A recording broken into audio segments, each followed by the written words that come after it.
আপনি টেরও পাবেন না কত জায়গায় আল্লাহ অনুগ্রহ করেছেন, আল্লাহ বাঁচাই দিয়েছেন, একটুর জন্য শেষ হয়ে যান নাই। ওই যে দুরূদ পড়ছেন, আল্লাহ তাআলা রক্ষা করছে, আপনি খবরও নাই। আল্লাহ তাআলা আপনার প্রতি বিশাল একটা দান করছে, আপনি লক্ষ্য করেন নাই। ওই যে দুরূদ পড়ছেন একবার 10 রহমত হবে। এভাবে যত দুরূদ পড়বে সে তত রহমত এবং অনুগ্রহ পাবে।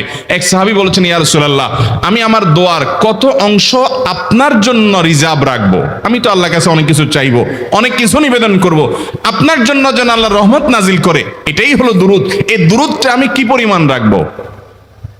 4/1, 3/1, অর্ধেক? এরপরে সাহাবী বলছেন, আসলে যদি সবগুলোই করি, উনি এক একটা পার্সেন্টেজ বলছেন, আর নবী করিম সাল্লাল্লাহু আলাইহি ওয়াসাল্লাম বলছেন যে, তাকে বোঝাচ্ছেন যে আরো বেশি করতে পারলে ভালো হয়। তো সাহাবী বাড়াইতে বাড়াইতে শেষ পর্যন্ত বলেন যে, আমার দোয়া যদি সবগুলো আপনার জন্য করি, আমি যদি আর কোনো দোয়া না করি, শুধু আপনার জন্যই দোয়া করি, নবী করিম সাল্লাল্লাহু আলাইহি ওয়াসাল্লাম তাকে সুসংবাদ দিলেন যে তাহলে তোমার আর কোনো সমস্যা থাকবে না, সব সমস্যা দূর হয়ে যাবে।